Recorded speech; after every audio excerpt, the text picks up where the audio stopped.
Welcome. You are about to view a recorded talk of the Mathematical Consciousness Science online seminar series held in 2020. This seminar series aims to explore the role of mathematics in the scientific study of consciousness and hopes to connect researchers who have an interest in this topic. While every session of the seminar consists of a talk and discussions, the latter are not recorded and the following will only contain the talk. We hope you will enjoy it. For further information, please visit our website, seminar.math-consciousness.org. Welcome everybody, I'm Dolega, I'm a postdoc at the Rooi Universiteit in Bochum, and this is the work I've done together with my good colleague and friend Dewhurst, who's currently a postdoc at the Munich Center for Mathematical Philosophy, and the title of this talk is Attending to the Illusion of Consciousness. What we're trying to do today is we're trying to give some plausibility to the idea that consciousness or what we think as the philosophical problems with consciousness might be a mere cognitive illusion. And one of the plausible neuroscientific stories about why this could be the case is the so-called attentional schema theory proposed by Michael Graziano and colleagues. And what we're trying to do here today is we're trying to present these ideas and show that the attentional schema theory right now suffers from one major deficiency, which is that it doesn't have any kind of computational model. And what we want to suggest is that predictive processing framework, or the Bayesian brain hypothesis more generally, could offer an attractive foundation for such a model, such a computational model of the attentional schema theory. So without further ado, let us jump into what is the illusionism about consciousness in philosophy of mind. As I'm sure many people are familiar here, David Chalmers has identified several important problems with consciousness. So the most important is the heart problem, and that's the problem that got most attention in philosophy and cognitive science more generally. And it's a problem concerning explaining how physical processes can give rise to the phenomenal character of experience.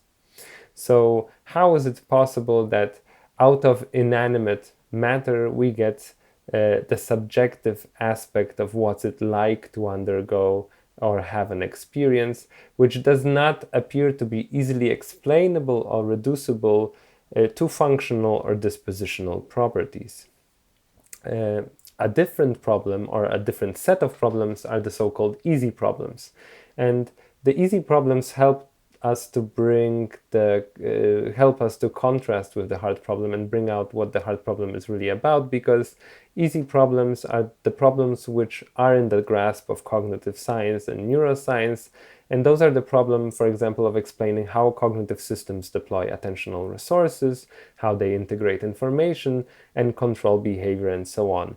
Importantly, none of these problems presuppose that there is something mysterious or that there is some kind of a problem with reconciling how we understand the world from the perspective of science using third-person terms and dispositional and functional properties on one hand, and the subjective perspective of what it's like to be an experiencing subject. And more recently, the so-called meta-problem came into view, and the meta-problem concerns explaining our intuitions about consciousness being a certain way or having certain properties. In many ways, the meta-problem is the problem of explaining why we think there is a hard problem. And several philosophers in the past have drawn attention to the fact that just because we think there might be a problem with reconciling our understanding of consciousness with our scientific understanding of the world doesn't mean that there's really some kind of discontinuity between consciousness and the world. So Joseph Levine has written the following. He wrote, the explanatory gap argument doesn't demonstrate a gap in nature, but a gap in our understanding of nature. Of course, a plausible explanation for there being a gap in our understanding of nature is that there is a genuine gap in nature.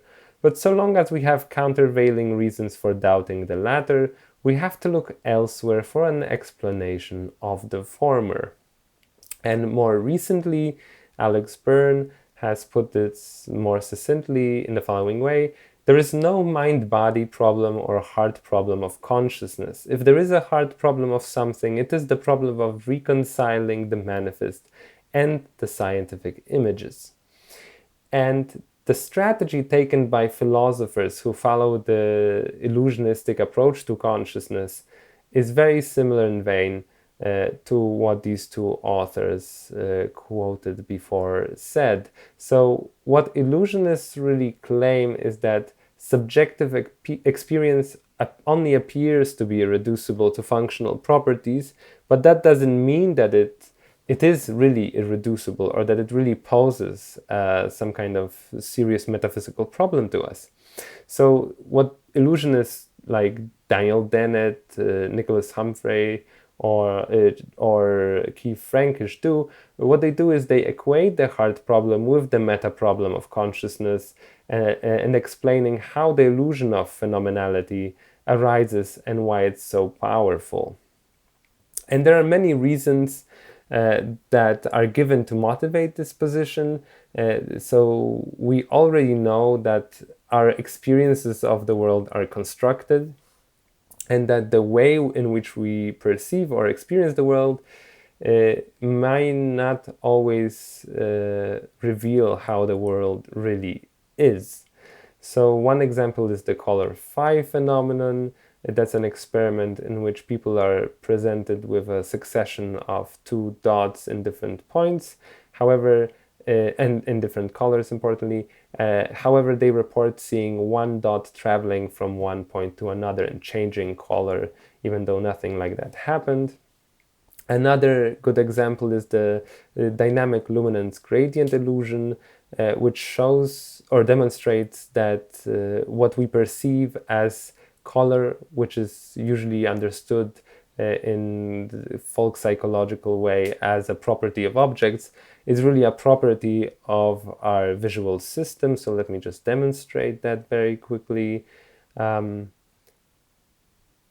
we see the rectangle being moved, and you can see that what shade of gray we experience it to be depends on the background and not on the properties of the shape itself. So this shows us, for example, that what we perceive as color, what we intuitively ascribe to objects, really is a very complex nexus of dependencies between not only the object and the source of light, but also the context in which we're viewing it, as well as our perceptual faculties. And another point that's often made by philosophers of the illusionist persuasion is that our introspective abilities are flawed. It's not only that we can show that the way we experience the world is in some way constructed, but it's also not clear that we are able to introspect these experiences in a very reliable way. And there are many examples of that in psychology. One is matching force paradigm, where people experience a certain force pushing against them, and then they're asked to match that force, and they consistently overestimate how much force they actually put. So they're unreliable in judging how much energy they put in the pushing motion. There's also a general lack of consensus about phenomenology, so just the very fact that we still haven't agreed on some definition of what consciousness or phenomenology is even like casts some doubt on our abilities to introspect and to come to certain conclusions about how the world appears to us or how we experience it. And this is nicely demonstrated by Eric Schwitzgebel, who's done an experimental study with his students. So he took students interested in consciousness, some of whom believe that conscious experience is rich in detail, others who believe that conscious experience is sparse in detail. And what he did is he asked them to basically report whether they think their conscious experience is rich or detailed through random points in time. And later, when he took all the data together, when he's put that together, he found out that basically there's no pattern emerging. So students who at the beginning thought that consciousness is rich might have changed their opinion at the end. They might have equally well reported the majority of time that consciousness was sparse. There were no patterns. Basically, there was no agreement whether consciousness is sparse or rich, and there wasn't even a significant bias with regards to one's prior expectations about how it should be. And finally, we have a lot of experiments which show that conscious experience is impoverished outside of the scope of attention. This is most famously demonstrated by the experiments with attentional blindness, where subjects can fail to notice very significant changes in the scene if their attention is bound elsewhere. All these points together are supposed to, according to illusionistic philosophy of consciousness, persuade us that really there might be much less, that the mystery of consciousness might be far less complicated than we usually assume. And that it might be that it's simply our judgments about how consciousness is, or what is the nature of consciousness, are mistaken for some reasons. And the attentional schema theory is a neuroscientific hypothesis which is supposed to give us a story of why this would be the case. So AST has been proposed by Michael Graziano, here pictured, as a hypothesis about the way in which a cognitive system could conclude it has subjective awareness and why it would attribute special properties to such a faculty. So the idea here is that it's a hypothesis not only about the way in which a cognitive system comes to think that it's conscious, but also the reasons for which it would think that consciousness is somehow mysterious or different from other properties. And there are several, points motivating the attentional schema theory and its development. One is biased competition, and it's the idea that, the finding that stimuli presented within the same receptive field have a mutually suppressive effect on a neuron's firing rate. So basically, whenever there are stimuli competing within a receptive field, the neuron is biased, only responds optimally if it's biased towards one of the stimuli. And there's a question about how that happens, especially in early processing stages, since complex representations of objects, for example, haven't been formed yet. So it seems that there must be a lot of top-down modulation playing a role in biased competition. The attentional schema is also motivated by control theory and the idea that successful allocation of top-down attention as required by biased competition would require some kind of a higher order control model, so some kind of a domain general system which would be able to allocate processing resources, biasing certain information streams over the others. And finally, and somewhat surprisingly, the attentional schema theory is also motivated by considerations about social cognition. So there is a study done by Graziano and colleagues showing that monitoring the awareness of others requires modeling how they allocate attention. There are also considerations from philosophers like Peter Carruthers, who have proposed that, for example, our ability to introspect is evolutionarily younger than our ability to read other people's minds. So the idea that of Peter Carruthers is, for example, that social cognitive abilities and the ability, for example, to recognize where other people are looking and attributing some kind of mental states to them must have been prior to our introspective abilities. So let me just maybe go a bit more into detail into the study done at the Graziano lab by Kelly et al., which is supposed to demonstrate the connection between being able to ascribe awareness to others and being able to deploy attention by itself. So what Kelly et al. Did is they ran a study consisting of 2 experiments. So in the first experiment, which is pictured on the left, the subjects were presented with a certain scene in a typical Posner detection paradigm. They were shown a scene, and then they were shown a face here at the bottom 2 panels, and this face would would gaze in a way which is either congruent with the stimulus, the person depicted would look at the stimulus or not. But not only that, the person would either react to the stimulus or not, right? So what they were interested in is that they were not only interested in giving a cue about where the person depicted is attending, but they were also interested in giving some kind of a visual cue with regards to whether that person is actually aware of what's going in the image. And as you can see here on the left, these images had positive or negative valence.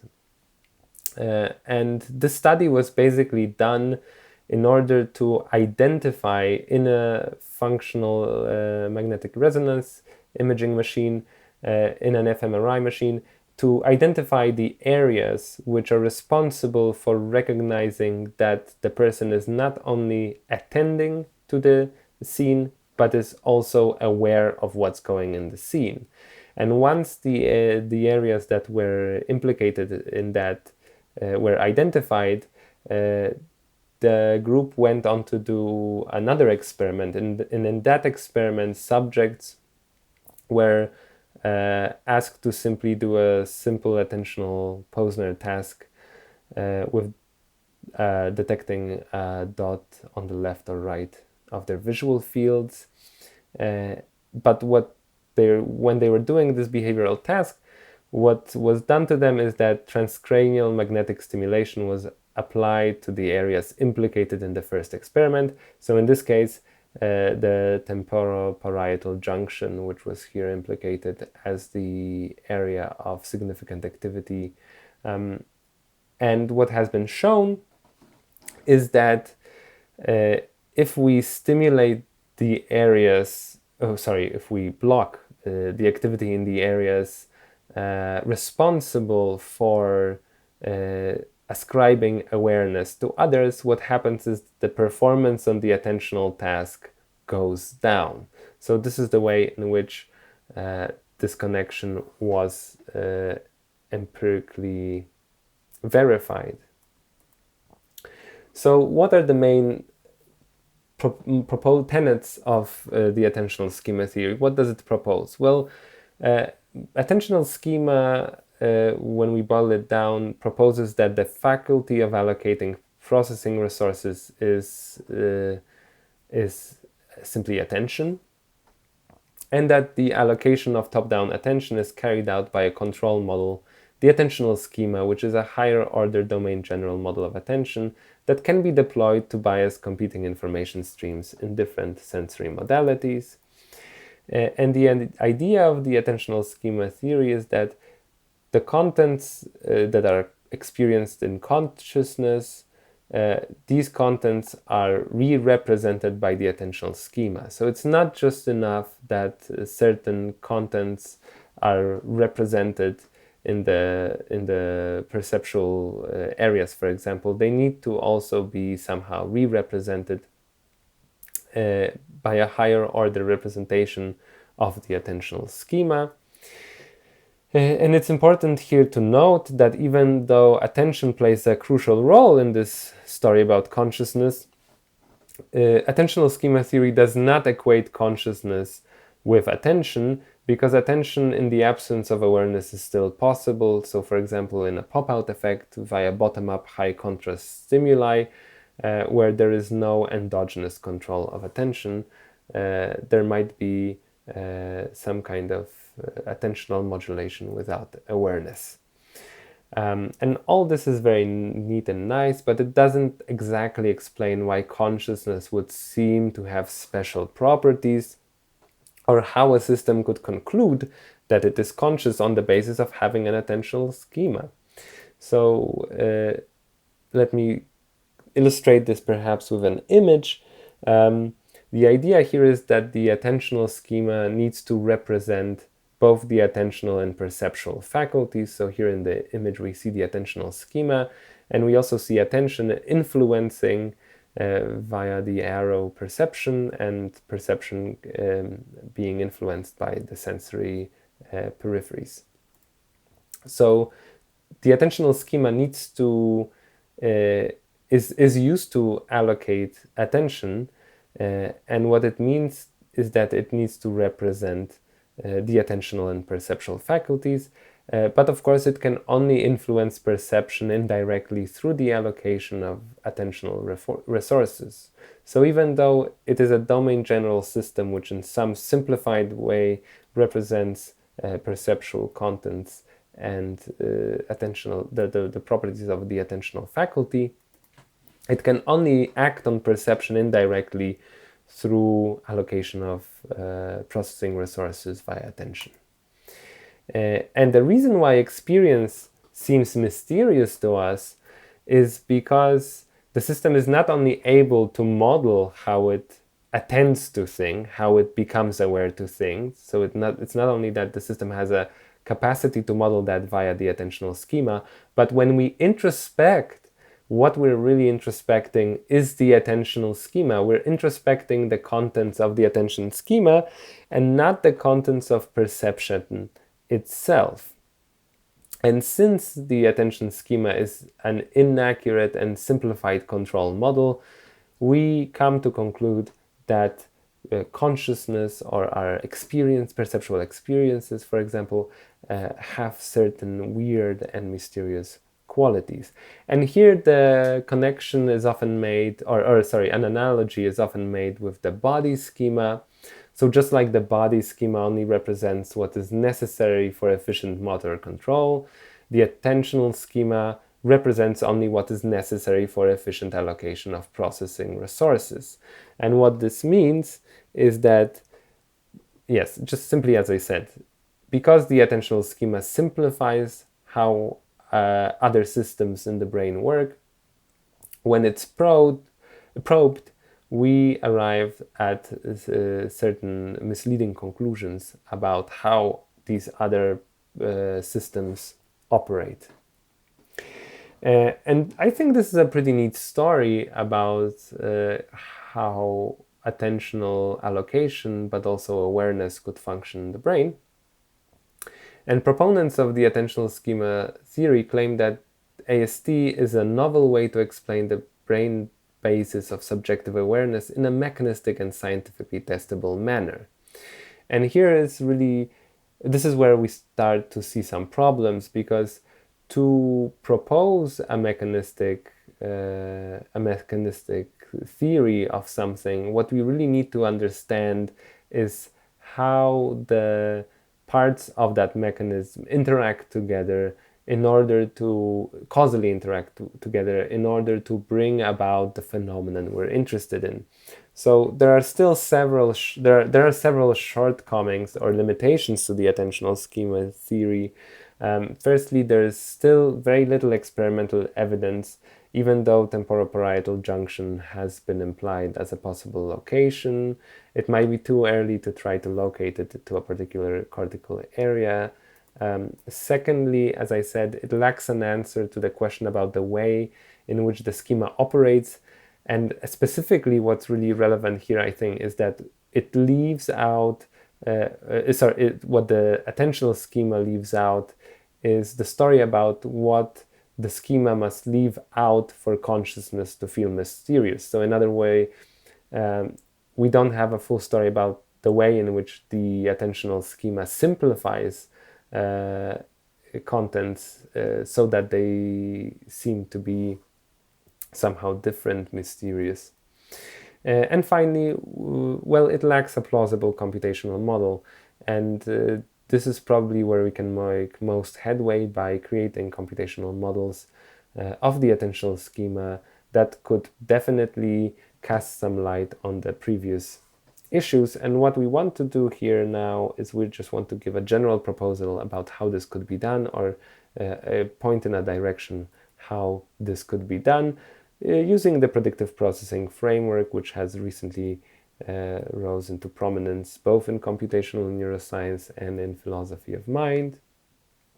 Predictive processing grows out of several research programs. Most significantly, it draws on the predictive coding model of canonical microcircuits in the cortex, and the wider Bayesian brain hypothesis. And this is why predictive processing claims that cognition, broadly construed, consists in approximating Bayesian inference from surface stimulations to their possible causes. The idea is that the brain needs to infer the worldly causes of sensory stimulations on the basis of these stimulations alone. And the proposal is that the way that this is done is through hierarchically structured Bayesian inference. So the cognitive architecture is postulated to consist in a hierarchy of probabilistic generative models. Each of these models is supposed to track environmental causes at different timescales and level of abstraction. And what the system is supposed to be doing is it's supposed to be leveraging these generative models to generate predictions, top-down predictions about future changes in the sensory input. So here, predictions about what is happening are propagated in a top-down manner, carrying contents and constraining the activity on the lower levels, cascading up to the sensory periphery. And on the sensory periphery, predictions about the states of the sensory receptors are compared with their actual states. And the resulting prediction error, which is the difference between the expected and the actual state, is propagated back into the system in a bottom-up manner. So the idea here is that contents are carried in a top-down manner, whereas the bottom-up connections only carry the difference between the predicted and the actual states. And one important aspect of predictive processing stories is that these error signals are often assumed to be weighed proportionally to their expected precision, and I will explain why this is important in just a second. But the whole emerging picture of cognition in predictive processing is often summarized with this catchphrase that perception is controlled hallucination, because what is supposed to be happening in the brain is that the brain is supposed to be constantly guessing and generating predictions about what's happening and what's out there in the world. And in this way, it's really hallucinating the world, and the learning signal by which it's tethered to the world are just the prediction errors, so the difference between the expected and the actual sensory states. Yes, and more on expected precision. So one of the reasons why the system needs to weigh the error signals by their expected precision is because it really doesn't have have sufficient information about the probability distribution from which they came. So here, if we represent probability distributions continuously as probability density functions, we can associate precision of a given probability function with its variance, with the inverse of its variance. So the wider the probability distribution, the less precise it is. And here we can see, here we have some graphs illustrations that demonstrate how the Bayesian inference favors either precise data or the precise internal model, depending on their exact precisions. So, for example, in point B, we can see that if the system has very little, if the prior belief of the system, if its hypothesis about what's happening is very imprecise, then the system will favor a posterior which is closer to the distribution of the data. Importantly, as I said earlier, in predictive processing, because the learning signal is just the error, the system doesn't have access to the probability distribution from which the sensory samples came from. So it needs to generate an expectation about this probability distribution. So this is why error signals or sensory samples in this formalism are not weighed according to their actual precision, but the expected precision of the distribution from which they came. And this function or this operation of weighing prediction errors by their expected precision has been linked to attention by Feldman, Friston, and several other people in the neuroscientific literature. And the general gist here is that in the case of exogenous attention, a predictive processing system would have strong expectations that signals which are strong, so have a high signal to noise ratio, are automatically precise, and this is supposedly what's happening in the pop-out effect. There's one element here in the image that doesn't match with the other images. It somehow contrasts with them. It doesn't match the overall distribution of color, for example, in this image, and therefore it automatically induces a pop-out effect because there's something strange going on here. The prediction, so to speak, about the distribution of colors or what colors are in the image is somehow violated. And of course, endogenous attention, so self-generated attention, is conceptualized as top-down processing in which predictions about expected stimuli increase signal gain on the relevant sensory pathways. So for example, in a visual search task, what happens if I ask you to search for a yellow circle? You have a high-level perceptual prediction of a yellow circle, and that perceptual prediction works in such a way that it constrains the activity on the lower levels in such a way that it ups the gain on predictions error on only those prediction errors that can be explained by the yellow circle hypothesis, right? So this is somewhat convoluted, but here the idea is that higher level predictions constrain the economy of the prediction error signals on their lower levels, biasing certain error signals and attenuating others. And before we go on, it's probably worth mentioning a few things.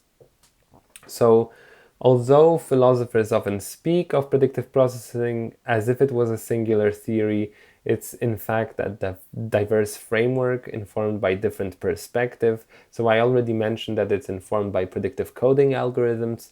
The thing with predictive coding models of cortical functions is that there's quite a few of them, and they often make different idealizations, or they are committed to certain different formalizations and things like that. So there's a plethora of methods which are subsumed under this framework and share some basic commitments, but there's quite a lot of diversity under the hood, so to speak.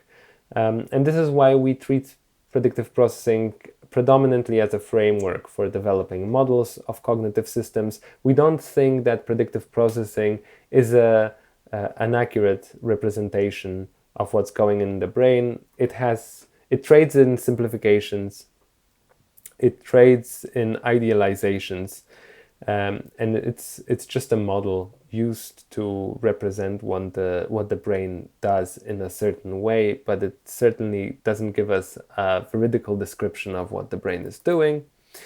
And I already mentioned that precision optimization is one important part shared by nearly all predictive processing models. One other common assumption shared by predictive processing models is that the brain makes use of generative models which act as structural representations. A lot has been written in the predictive processing literature about the fact that the brain is doing some kind of reconstruction of the causal structure of the world, and that's supposedly represented in some form of a structural representation, which is why the formalization of predictive processing that we favor is the one proposed by KWISTHOUT, BEKKERING, and van Rooi in 2017, in which each level of the hierarchy can be understood as a directed acyclical graph with three kinds of variables: the hypothesis variables, some kind of intermediate variables, and prediction variables. And the way that the predictive processing story is supposed to unfold in this particular formalization is that a hypothesis is a prior joint probability distribution over the hypothesis variables denoted as probability of the hypothesis. The observations are formalized as a distribution over the prediction variables denoted as P1, P2, and P3 in this arbitrary graph. And finally, a prediction is defined as the posterior probability distribution over the prediction variables. So the idea here is that there is a certain hypothesis probability distribution, and we have some observations, and then we're trying to infer the posterior distribution over the prediction variables. And one important thing in this model is, of course, that as you can see, it really doesn't tell us about the way in which errors are propagated in the system. And this is by design, specifically because there are a lot of different ways in which errors can be calculated in the system, or how they can be propagated up the system if we were to transcribe the story into a, for example, neural network. One important thing, though, is that prediction error here is still calculated and used. So prediction error is defined as the net residual of subtracting the predictions from the observations denoted by delta. But the size of the prediction error is given by the Kullback-Leibler divergence between the two distributions. And that's really important. So the two distributions, meaning the prediction and the observation distribution. And that's really significant here because the Kullback-Leibler divergence is a common formalism in most of predictive processing and indeed machine learning.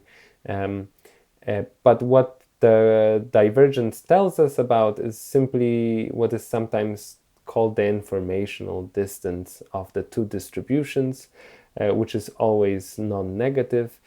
So if the divergence is large, the distributions are very different, but if it's zero, it means that the distributions are identical. What's important is that the Kullback-Leibler divergence doesn't really tell us about where in the system the prediction error arises.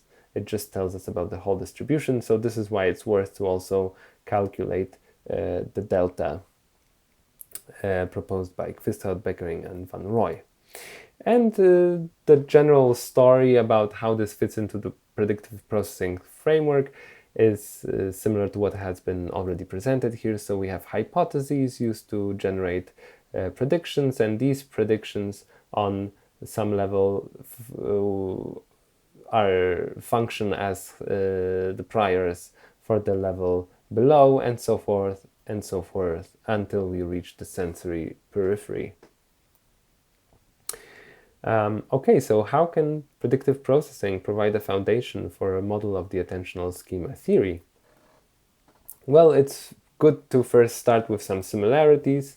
Recall that in predictive processing, precision optimization has been identified with attentional modulation, and that it is used to weigh information streams according to their reliability or uncertainty, and that it's based on biased competition, just as in the attentional schema theory, and that just like in the attentional schema theory, in case of the model of attention on predictive processing, endogenous attentions require some kind of top-down control. So let us just briefly go now through how precision works in the model proposed by KWISTHOUT, BEKKERING, and Rooi, and then I think it will become clear what significance this bears for the attentional schema theory. So precision in the model proposed by KWISTHOUT and colleagues is defined as the inverse of the Shannon entropy of a probability distribution. So here in this formula denoted by H, where X designates a particular candidate hypothesis from the probability distribution. In this case, the hypothesis probability distribution, but of course we could calculate the entropy for each of the probability distributions mentioned before.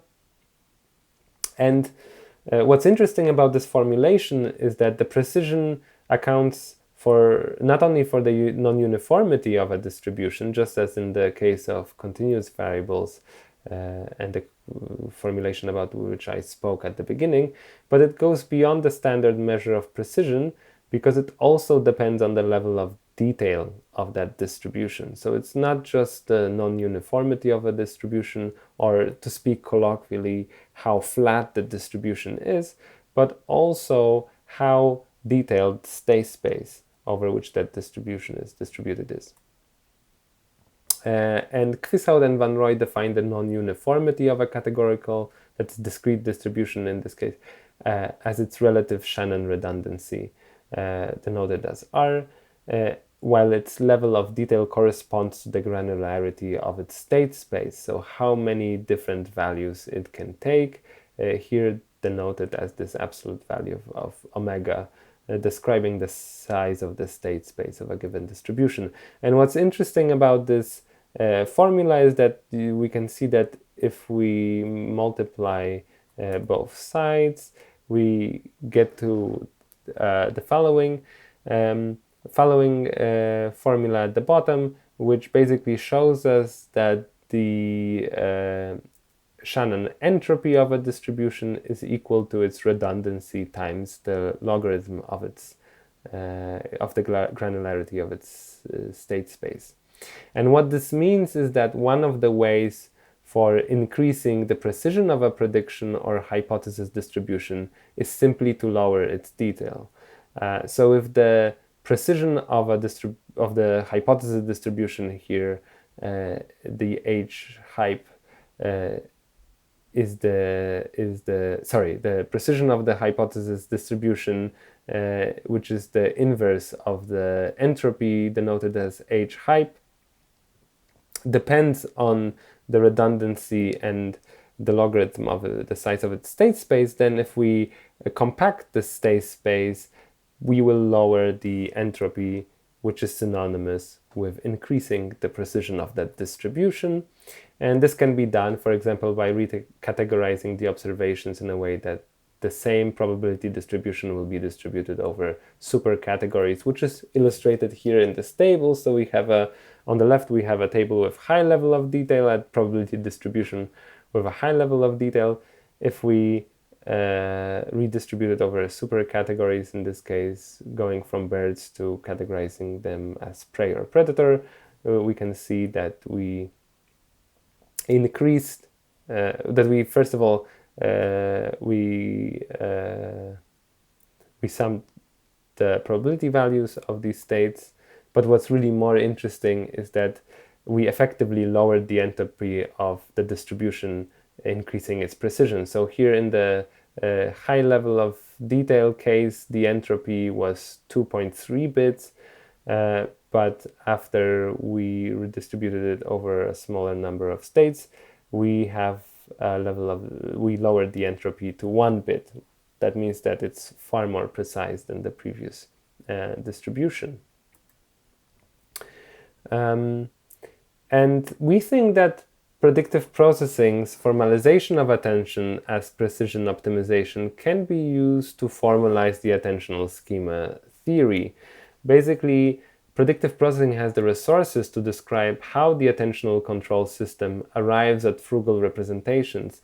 And I just showed you that on a simple example, how in the KWISTHOUT and Van Rooi model, the optimization of precision may involve decreasing the detail of the distribution, but this is a feature of many Bayesian models, because Bayesian models often will favor models with fewer parameters, for example, because such models will be able to such models don't face the danger of being overfitted to the data.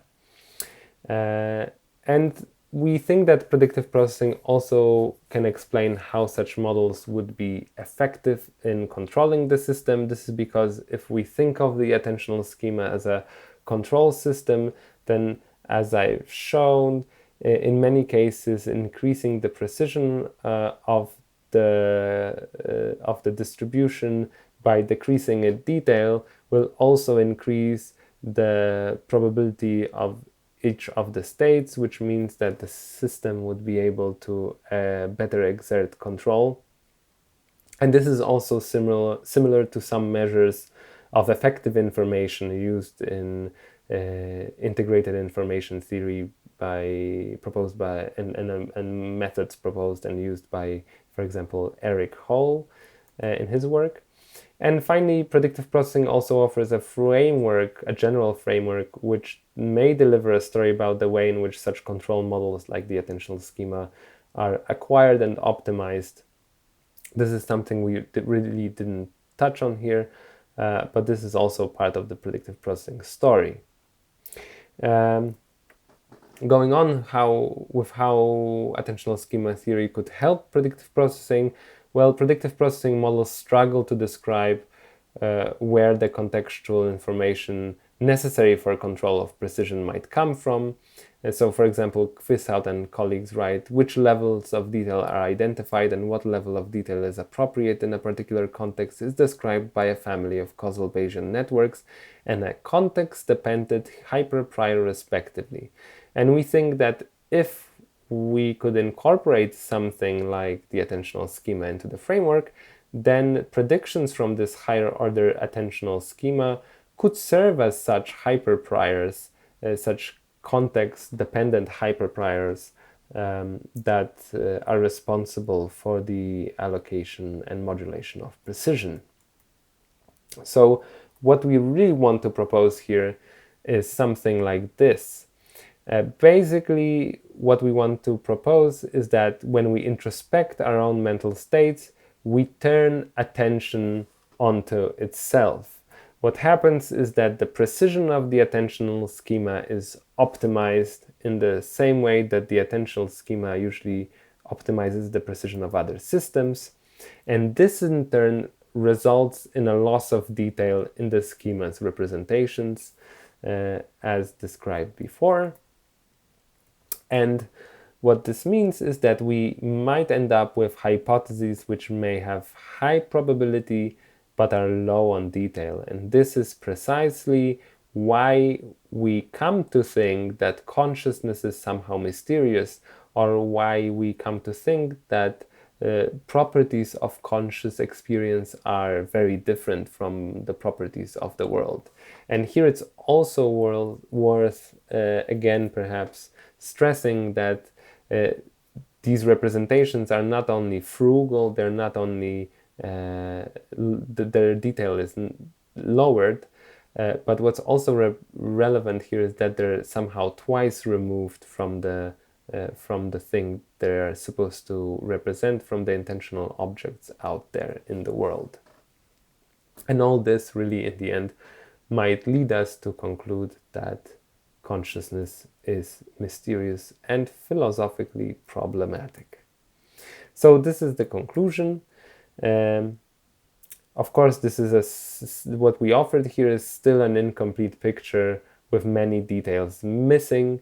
A lot of the elements are unknown. This is barely a sketch, or maybe not even, but we hope that maybe this will inspire people to try and model the attentional schema using Bayesian methods like the predictive processing framework. Remaining questions include the place and role of introspection, both in predictive processing and the attentional schema theory. So what I just presented in the previous slide was merely our interpretation, and what we think might be happening if we agree to formalize the attentional schema using the proposed resources. And yeah, we hope that we demonstrated that predictive processing offers something attractive to the attentional schema theory, and that it can be a useful framework in which the attentional schema theory could be developed. But we also hope that this synergy between these two ideas can also help us to clarify how the models controlling endogenous attention and predictive processing could operate, because right now a lot of the work on the endogenous control of attention and predictive processing is relegated or is very vague and speaks about some kind of context-dependent information that's stored somewhere in the system. And thank you for your attention. If you're interested in this work, we've published a number of papers on this in Journal of Consciousness Studies, Synthèse, and they're easy to Google if you Google our names. Once again, thank you for your attention, and thanks to the organizer for organizing a really amazing seminar.